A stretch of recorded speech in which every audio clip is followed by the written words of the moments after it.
the call to be artisans. Tonight, we want to share with you how communities in Latin America access clean water and other necessities. Walking to get water each day makes it difficult for the women and children and men in the community to complete other tasks. And in today's world, we not only think of the people in Latin America and so many other places around the world who are really suffering.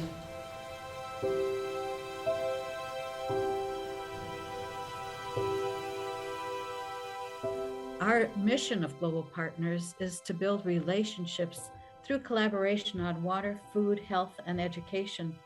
And during the pandemic, even though we still continued our water projects, but our concentration for a while had to be on education. Pasamos los últimos 2 años planeando este evento. Principalmente fue para celebrar el Día Mundial del Agua, que es un día de las Naciones Unidas, es un día internacional en que celebramos y, bueno, queremos como informar a la gente de la importancia de tener acceso a agua, porque mucha gente hoy en día aún no tiene.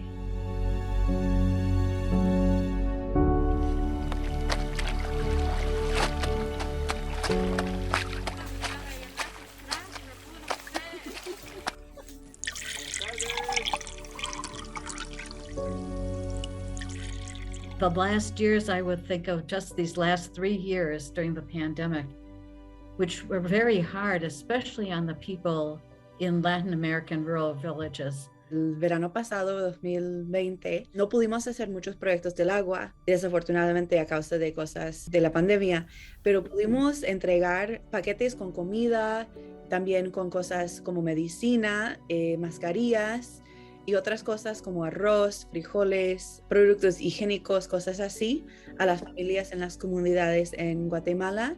During the pandemic, it was very hard. It was hard here, but can you imagine there where the internet isn't very dependable at all?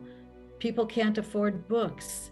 One of the schools that we work with is Anunciada in Chichicastenango, and leaders of the school tried using internet. They tried sending homework home. Nothing was working. And so they finally decided they were going to visit every home. At the end of that, they were shocked at how many students had become malnourished during that time. And so they reopened this boarding school just so the girls could have 3 meals and a bed to sleep. Ahora estamos empezando un proyecto en un pueblito y estamos trabajando con ellos para traer agua a 63 familias que aún están caminando como 6 a 8 kilómetros por día para encontrar agua. Están caminando a los ríos o a algún sitio con agua y no tienen acceso a agua en sus comunidades. Nosotros no tenemos agua, estamos necesitados y necesitamos su ayuda. Maybe the way Global Partners started is because I had worked in Guatemala for 12 years and fell in love with the people. And I saw how hard they had to work for the little bit that they had.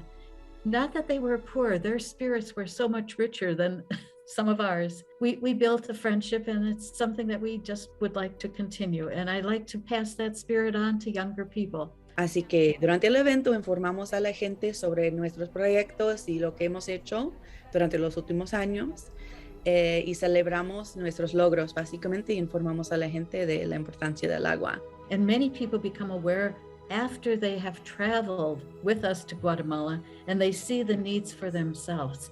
Schools and churches have been involved, and individuals. Especially during the pandemic, I was touched by how many individual people completed an entire water project of $30,000 to $50,000 in memory of someone who passed away in their family. And, you know, when people do a water project in memory of someone, the people in the villages have their picture, they put it up on their table, their altar. The whole community celebrates in their honor and memory. And it's part of the healing, I think, that people go through after they have lost a loved one, to be able to continue their memory. Somos una organización sin fines de lucro, así que, bueno, necesitamos donaciones de la gente, del pueblo, para poder distribuir ese dinero a las comunidades ahí, porque es súper difícil mandar cosas de Estados Unidos a Guatemala. Tiene más sentido recaudar fondos acá y mandar el dinero y de ahí pueden comprar las cosas que necesitan y también apoyar a los negocios locales ahí en Guatemala, apoyar gente que trabaja en las ferreterías y cosas así. Lo bueno de nuestra organización, creo, es que trabajamos juntos con la gente ahí, donde ellos son los que están construyendo las cosas, están cavando, están organizando todo, poniendo los tubos y todo.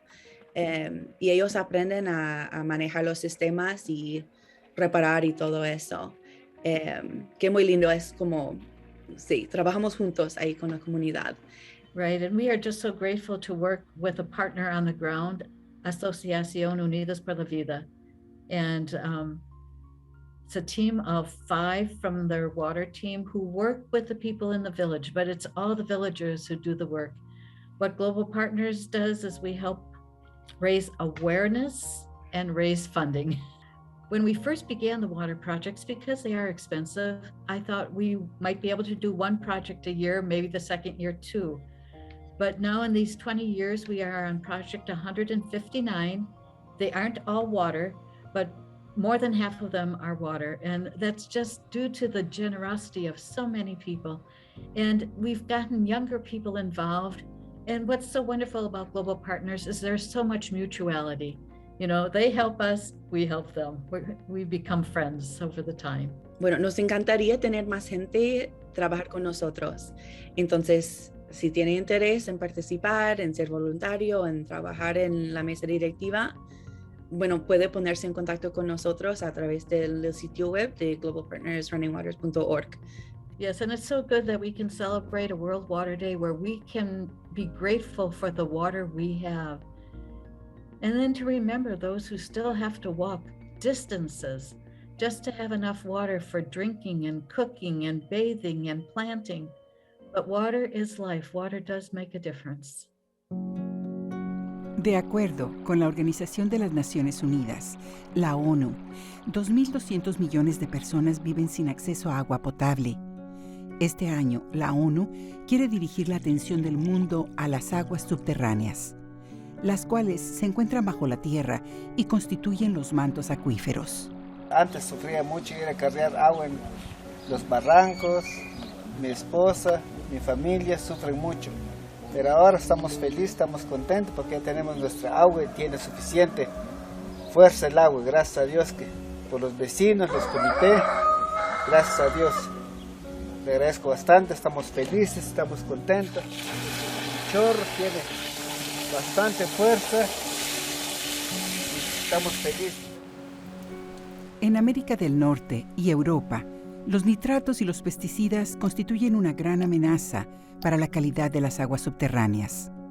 El 20% de las masas de agua subterránea de la Unión Europea incumplen la legislación comunitaria en materia de calidad del agua a raíz de la contaminación agrícola.